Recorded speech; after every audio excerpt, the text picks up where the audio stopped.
အားလုံးပဲမင်္ဂလာပါစုမွန်တူတီ YouTube channel ကနေပြီးတော့ပြန်လည်ကြိုဆိုလိုက်ပါတယ်ရှင်။ကဲခုဆိုလို့ရှိရင်ဗုဒ္ဓဦးနေ့လည်းပြီးဆုံးသွားပြီ6ကြိမ်လည်းပြီးသွားပြီဆိုတော့ခါကြတော့စတာပရီနဲ့တောက်ကြမှာဘာတွေထိုးရမလဲဆိုတာကိုဒီဗီဒီယိုလေးမှာပြပြထားပါရနော်။ပထမဗီဒီယိုမှာကျွန်မတင်ပေးခဲ့တဲ့ break ၄ခုမှာ break 3ခုထွက်သွားပြီပေါ့နော်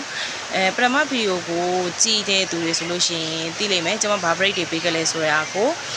2 break ပေးခဲ့တယ်ခွန် break 4 break 5 break ဆိုပြီးတော့ break 4ခုပေးခဲ့တဲ့ထဲမှာ2 break ခွန် break 5 break ဆိုပြီးတော့ထွက်သွားတယ်ပေါ့နော်ဆိုတော့ကြတော့ဘာ break ရှိအောင်မလဲဆိုလို့ရှိရင်4 break ရှိအောင်မယ်အဲ့ဒီ4 break ကလည်းစတာပီနဲ့တောက်ကြမှာအရန်ကိုအားကောင်းတာဖြစ်လို့အဲ့ဒီလေးဘရိတ်ကိုလည်းကိုကြိုက်တာ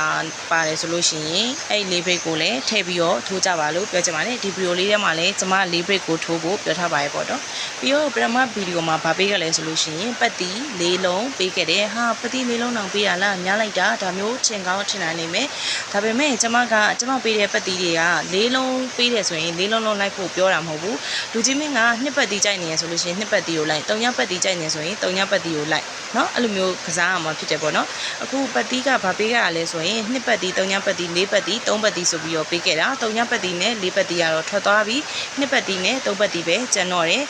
မနေ့ပြန်ကြောင်းလို့ရှိရင်တော့ကျွန်မက3ထိပ်8ထိပ်ကြိုက်တယ်ပေါ့နော်မနေ့က3ထိပ်8ထိပ်အကြောင်းကိုဒီဗီဒီယိုလေးထဲမှာတော့စာထဲမှာထည့်မရေးထားဘူးအခုဒီအတန်နဲ့ပဲပြောသွားမယ်ပေါ့နော်မနေ့ပြန်ကြရင်ကျွန်မ3ထိပ်8ထိပ်ကိုကြိုက်တာဖြစ်တဲ့အတွက်မနေ့ပြန်ကြရင်3ပတ်တီကလှပါတယ်ရှင်ကျွန်မရဲ့ဗီဒီယိုလေးကိုကြည့်ပြီးတော့အကျိုးတစ်စုံတရာဖြစ်သွားတယ်ဆိုလို့ရှိရင်ကျွန်မဝမ်းသာပါတယ်အခုမှကျွန်မရဲ့ဗီဒီယိုကိုစမြင်တဲ့သူတွေလည်းဗီဒီယိုလေးကိုအဆုံးထိကြည့်ပြီးတော့နောက်တင်မဲ့ဗီဒီယိုတွေကိုမြင်ရအောင်လို့လည်းကျွန်မရဲ့ YouTube channel ကို like and subscribe လုပ်ပေးဖို့တောင်းဆိုပါတယ်ရှင်အားလုံးကိုကျေးဇူးတင်ပါတယ်တတား